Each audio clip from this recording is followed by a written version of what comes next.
வணக்கம். டிஎன்பிஎஸ்சிக்கு பிறமொழி சொற்களை நீக்குதல், அதாவது பிறமொழி சொற்களை தமிழ்படுத்துதல்.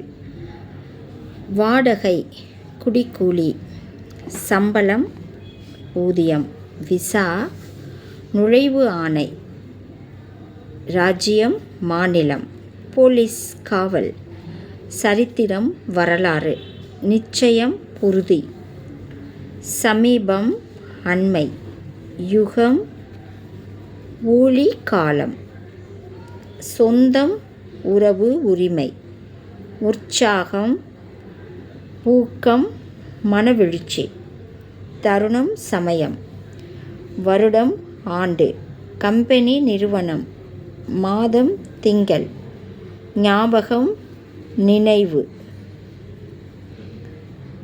பாஸ்போர்ட் கடவுச்சீட்டு.